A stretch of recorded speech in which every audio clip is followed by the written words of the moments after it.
गुणास्फिताः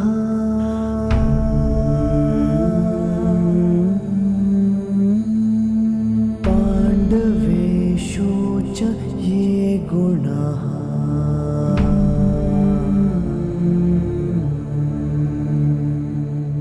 अभिमन्यु किलेकस्था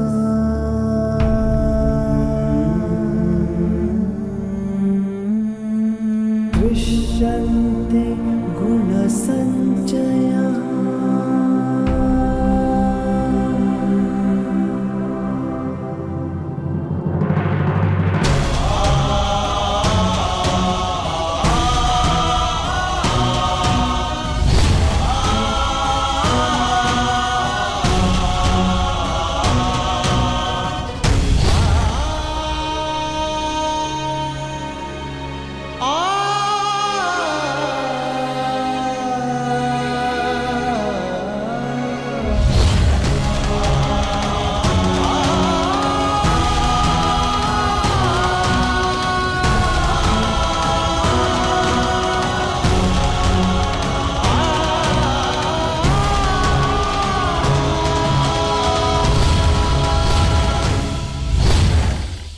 गुरुकुल की तीसरी पीढ़ी का नाश हुआ है महाराज। ये ठीक नहीं किया दुर्योधन ने। माना जो हुआ वो अनुचित था गांधारी, परंतु इन सब का कारण अभिमन्यु स्वयं ही था।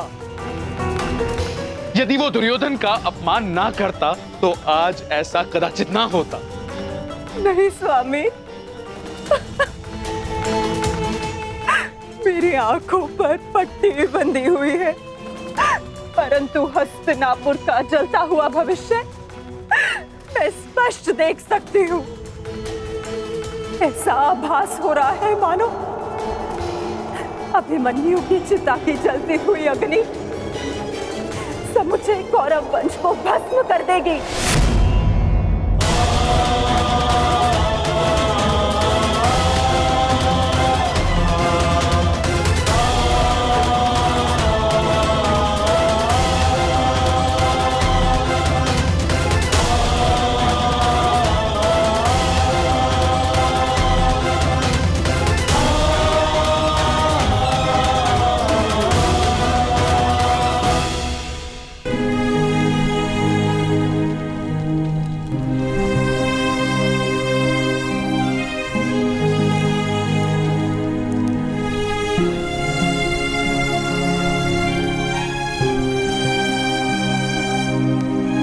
पार्थ,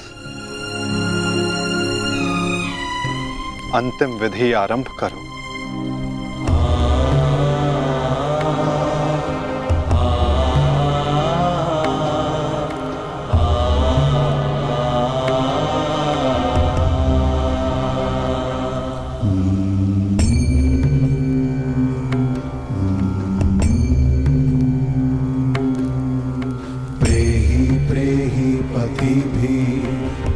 सारथी, कैसे लड़ा था मेरा पुत्र? उत्तर दो। ऐसे जैसे अंधकार से सूर्य लड़ता है और पूर्ण रूप से उनका अंत कर देता है। एक अद्भुत तेज था आपके वीर पुत्र में, और उनका सारथी होना मेरे लिए गर्व की बात है।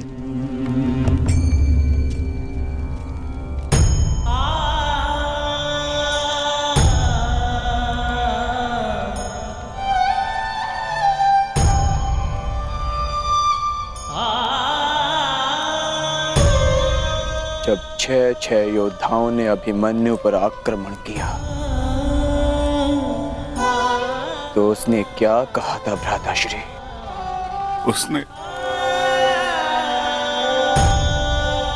उसने कहा कि महान धनुर्धर अर्जुन के पुत्र और महानतम योद्धा वासुदेव कृष्ण के भांजे का स्वागत ऐसा ही होना चाहिए।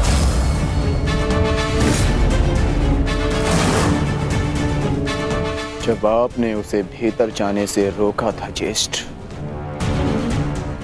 तब उसने क्या कहा? एक योद्धा मृत्यु के भय से पीछे नहीं हटता था श्री, वो आगे बढ़कर मृत्यु का वरण करता है। और आज मृत्यु को भी अर्जुन पुत्र के बाणों का तेज सहना होगा। मैं इस चक्रव्यूह में आया हूं ताकि पांडवों का सर गर्व से उठा रहे। और विश्वास कीजिए ताक्षरी, यदि मेरा सर भी कट जाए तब भी आपका सर गर्व से उठा रहेगा। दुर्योधन के सामने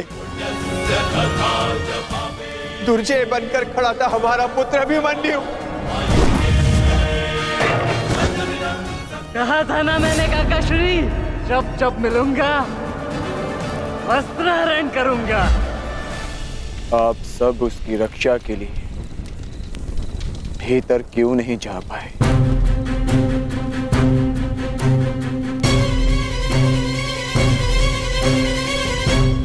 जयद्रथ के कारण, क्योंकि उसे वरदान था कि वो आज नहीं मरेगा। उसने हम में से किसी को अंदर भीतर नहीं जाने दिया। यही कारण अभिमन्यु की मृत्यु का।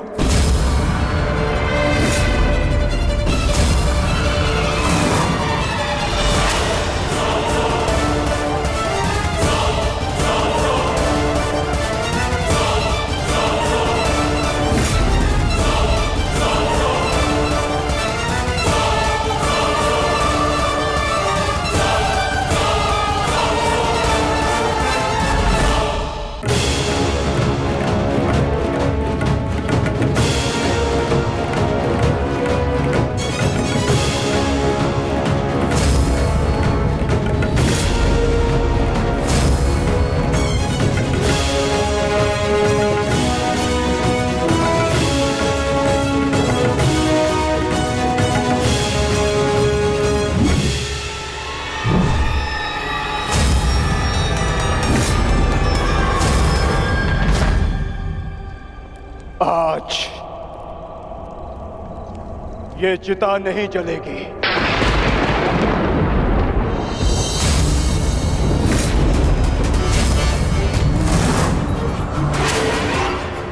बल्कि कल 2 चिताएं जलेंगी। मैं कौन्तेय अर्जुन अपने अभिमन्यु के अंश की सौगंध लेता हूं कि कल सूर्यास्त होने से पूर्व मैं जयद्रथ का वध करूंगा।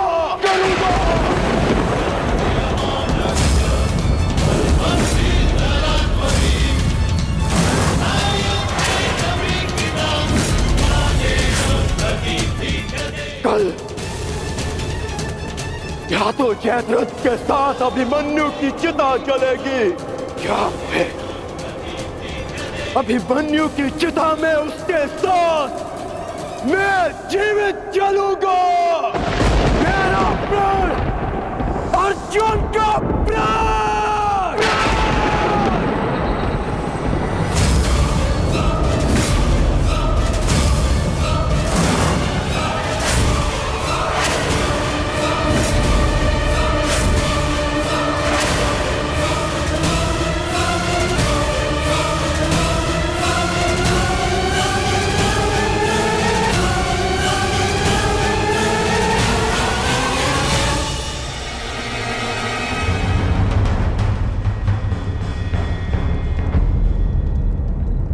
युद्ध की रणनीति किसी को बताई नहीं जाती अंगराज, परंतु मैं बता रहा हूं। मेरी ओर से यह संदेश कौरवों तक पहुंचा देना। छिपा सकते हैं तो छिपा ले जयद्रथ को, क्योंकि कल मैं उसे पाताल से भी ढूंढ निकालूंगा और सूर्यास्त होने से पूर्व मैं उसका सर धड़ से अलग कर दूंगा। ये अर्जुन का प्रण है।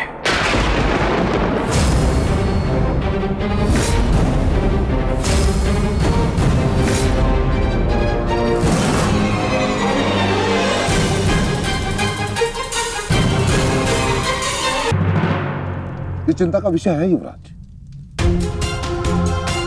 ये एक योद्धा की ललकार नहीं, एक पिता का प्रतिकार है।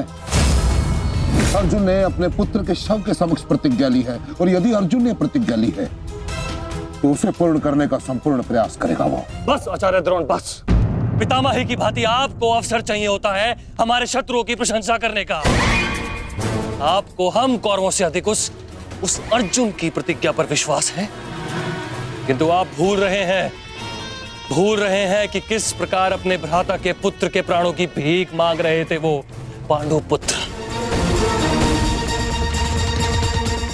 आज पुत्र यमलोक गया है और कल पिता जाएगा,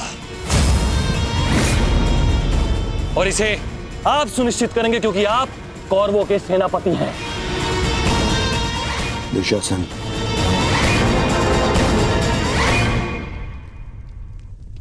और एक कर्ण कहां है?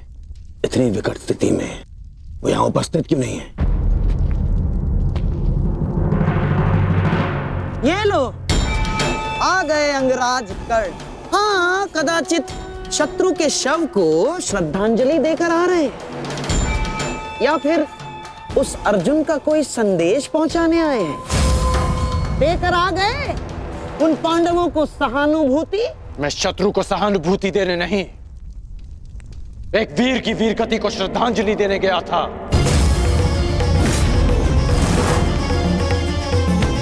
परंतु आपको समझाने का क्या लाभ? आपके लिए तो युद्ध भी एक चौसर का खेल है। खेल तो आप खेल रहे हैं मेरे भांजे के साथ। मामाश्री,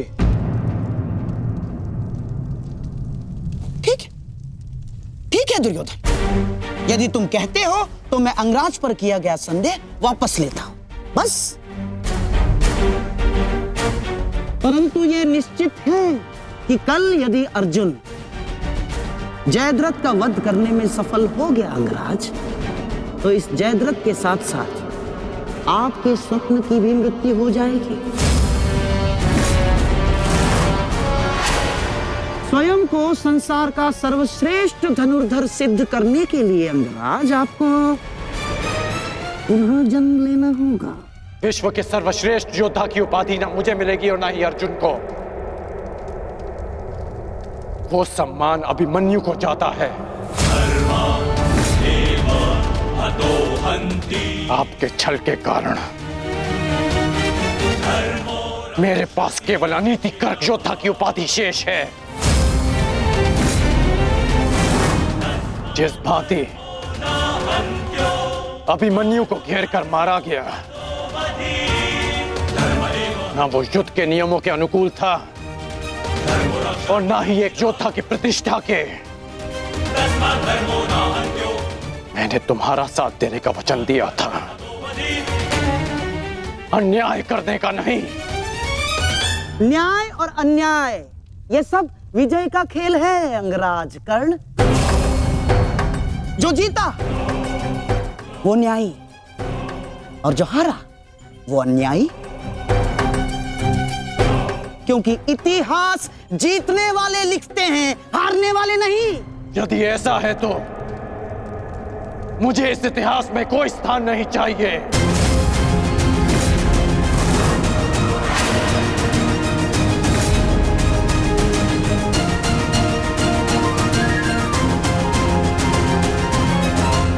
ये क्या अनर्थ हो रहा है आर्य?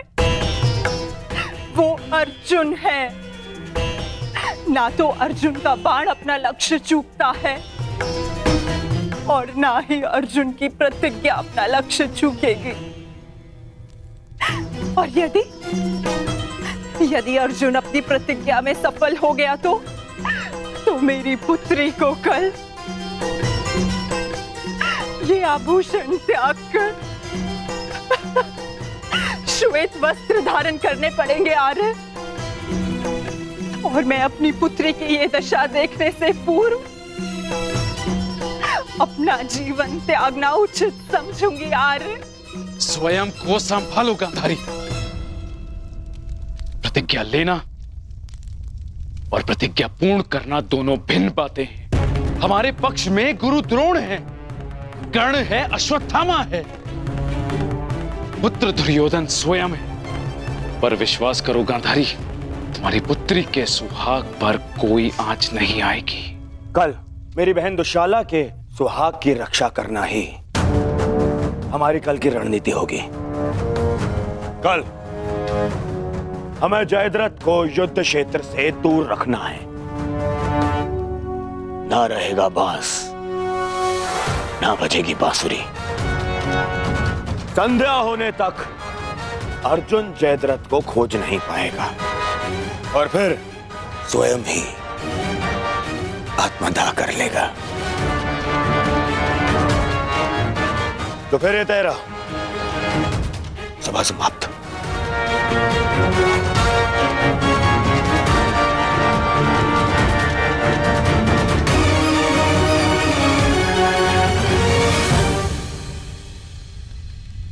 चलिए मामाश्री, युद्ध की तैयारियां करनी है।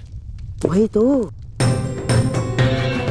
युद्ध की तैयारियां तो करनी होंगी, क्योंकि तुम तो जानते ही हो हमारे पास न्यायप्रिय कर्ण है और उन पांडवों के साथ वो छलिया। वो कोई ना कोई मार्ग तो अवश्य ढूंढ लेगा जयद्रथ तक पहुंचने का। अर्जुन की इस प्रतिज्ञा की सूचना कौरवों तक पहुंच गई होगी और कौरव इस अवसर का लाभ अवश्य उठाएंगे, विशेषकर मामा शकुनी, जो मेरी प्रतिज्ञा को मेरे ही अंत के लिए उपयोग करने का षड्यंत्र रच रहे होंगे। सुनो, ये गांधार का सबसे तीव्रगामी अश्व है और स्मरण रहे, ये संदेश अपने स्थान तक अपने समय से पहुंचाना अति आवश्यक है। यदि ये संदेश अपने समय से नहीं पहुंचा तो समय से पूर्व तुम अवश्य यमराज तक पहुंच जाओगे। समझ गए?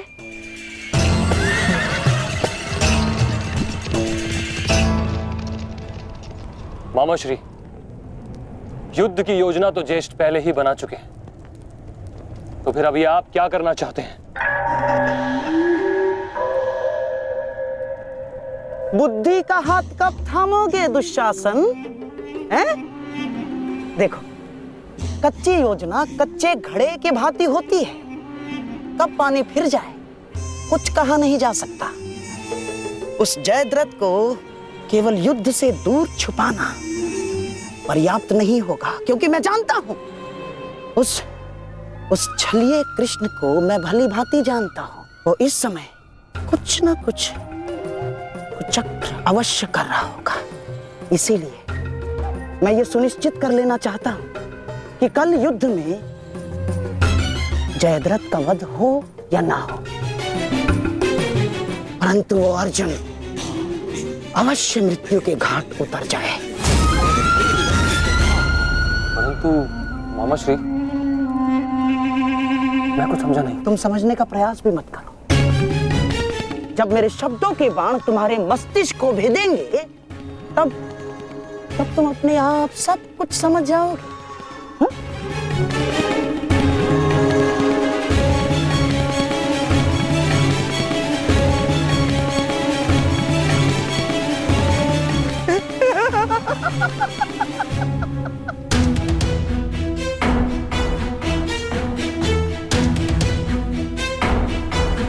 आप दोनों इस समय यहाँ? जामाता श्री, देखिए, आपको जो पांडवों से प्रतिशोध लेना था वो तो आप ले चुके हैं, पूर्ण हो गया है आपका प्रतिशोध। इसीलिए मैं चाहता हूं कि आप अब विश्राम करें, सिंधु जाकर अपनी पत्नी से मिले, अपने शौर्य की गाथा सुनाए। किंतु सिंधु जाकर किसी को ये मत कहिएगा कि आपको युद्ध से बाहर कर दिया गया है। धनुर्धारी अर्जुन से भयभीत होकर सिंधु नरेश वापस लौट आए हैं ना, किसी से मत कहिएगा, क्योंकि आपकी ये सूचना आपके अपयश का कारण बन सकती है जयद्रथ। नहीं मामाश्री, अपयश से श्रेष्ठ कर तो मृत्यु है। किसने कहा कि मैं सिंधु लौट रहा हूं? और आप ऐसे की बात कर रहे हैं? एक क्षत्रिय युद्ध भूमि से विजय पाकर घर लौटता है या फिर वीर गति पाकर? जानता हूँ जामाता श्री, परंतु एक क्षत्रिय तभी मर जाता है जिस दिन उसका यश मर जाए। परंतु आपका दुर्भाग्य है जामाता श्री, ना आप विजय श्री देख पाएंगे और ना ही वीर गति का स्वाद चख पाएंगे, क्योंकि आप यहाँ रुकेंगे तो निसंदेह अर्जुन का सामना तो कर ही नहीं पाएंगे। कौन कहता है कि मैं उस अर्जुन से भयभीत हूं? नहीं डरता मैं अर्जुन से। स्नान करने का समय हो गया है, सब तैयार है? नहीं दुर्योधन, मैं कहीं नहीं जाऊंगा। अर्जुन से भयभीत होकर मैं अपने यश का त्याग नहीं कर सकता हूं। एक क्षत्रिय तभी मर जाता है जब उसका यश मर जाता है। मैं ये युद्ध भूमि छोड़कर नहीं जाऊंगा।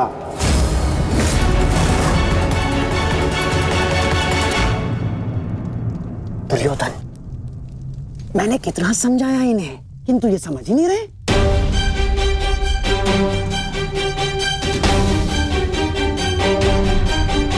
समझने का प्रयास करो जयद्रथ। मेरी बहन दुशाला मेरे लिए बहुत प्रिय है। यदि अर्जुन अपनी शपथ पूर्ण करने में सफल हो गया तो अनर्थ हो जाएगा। उसका उपाय मैंने कर लिया है दुर्योधन।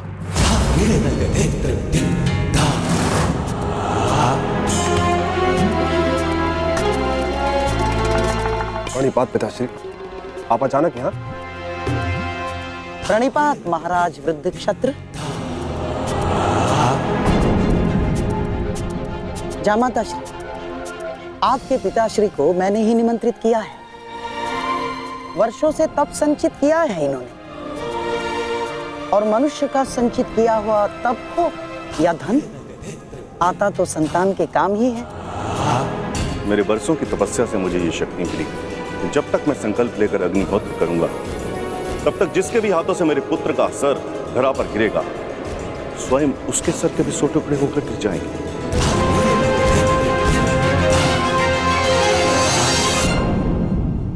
तब तक जिसके भी हाथों से मेरे पुत्र का सर धरा पर गिरेगा, स्वयं उसके सर के भी 100 टुकड़े होकर गिर जाएंगे। यदि युद्ध करना तुम्हारी इच्छा है पुत्र, तो मैं कल सूर्यास्त तक संकल्प लेकर अग्निहोत्र करूंगा। अद्भुत! अब आप जाकर अग्निहोत्र की तैयारियां कीजिए। आइए पिताजी। क्या उत्तम योजना बनाई है आपने। योजना नहीं, खेल।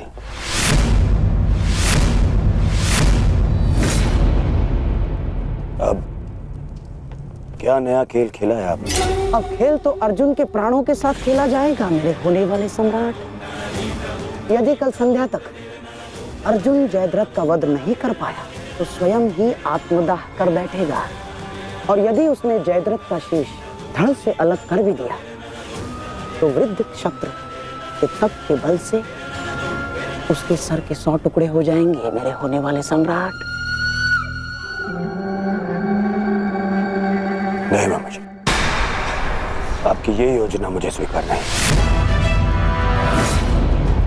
मैं किसी भी परिस्थिति में जयद्रथ के प्राणों को संकट में नहीं डाल सकता। कल यदि जयद्रथ युद्ध में उतरेगा तो केवल मेरे निश्चिंत हो जाने पर, और मेरी इस समस्या का कोई निराकरण कर सकता है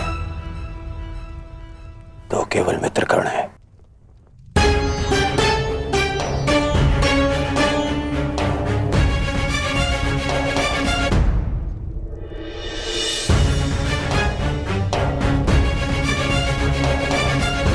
मित्र,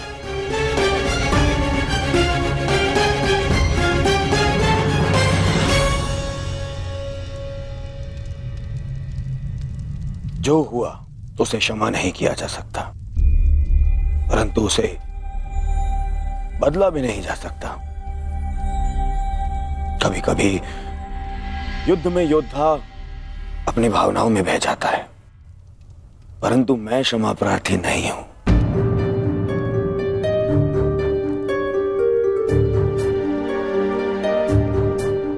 मैं क्षमा प्रार्थी नहीं हूं क्योंकि मेरे अनुजों के क्षत विक्षत शव देखने के पश्चात मेरे मन में केवल उनकी चीखें हैं, उनका क्रंदन है। शत्रु के लिए दया नहीं। मैं क्षमा प्रार्थी नहीं हूं।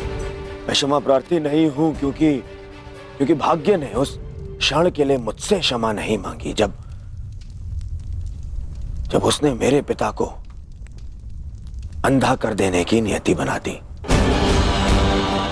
मैं क्षमा प्रार्थी नहीं हूं क्योंकि उस द्रौपदी की कुटिल हंसी आज भी मेरे कानों में सुनाई देती है। मैं क्षमा प्रार्थी नहीं हूं क्योंकि उसने मुझे अंधे का पुत्र अंधा कहने के पश्चात भी मुझसे क्षमा नहीं मांगी। मैं क्षमा प्रार्थी नहीं हूं।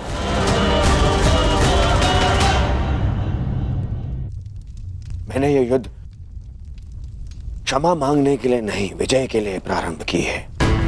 और हर युद्ध में शत्रु मित्र अपना कुछ ना कुछ होता ही है। मित्र, मैं अपने आप को निरपराध सिद्ध करने के लिए नहीं आया हूं। नहीं, मैं बस इतना कहने आया हूं कि मैं अभी भी नहीं रुकूंगा। अंत तक युद्ध करूंगा, अंत तक।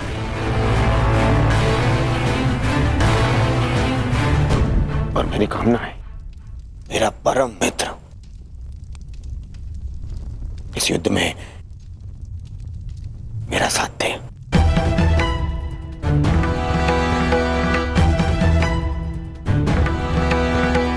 कल जयद्रथ के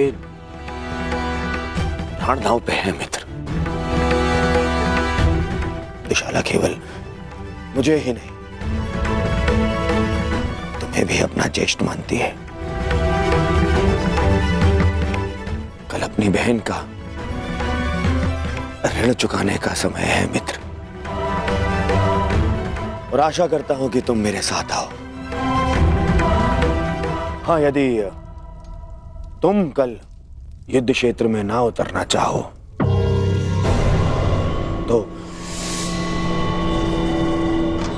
मुझे तुम्हारा यह निर्णय स्वीकार होगा, और इस बात से मुझे क्षोभ नहीं होगा। मुझे क्षोभ उस क्षण का होगा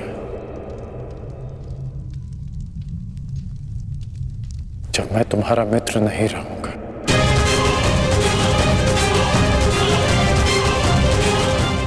मैं नहीं जानता कि कल युद्ध भूमि में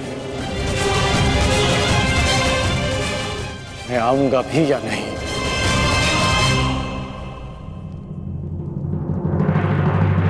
मैं फिर भी तुम्हारी प्रतीक्षा करूंगा।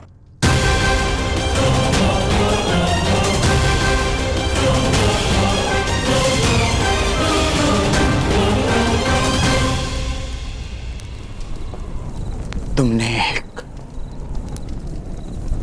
पुत्र के धर्म का पालन किया, किंतु मैं एक पिता के धर्म होने का पालन ना कर सका। पुत्र, तुम मेरे मान की रक्षा के लिए चक्रव्यूह में प्रवेश कर गए, पर मैं अपने पुत्र के प्राण की रक्षा के लिए उपस्थित नहीं था।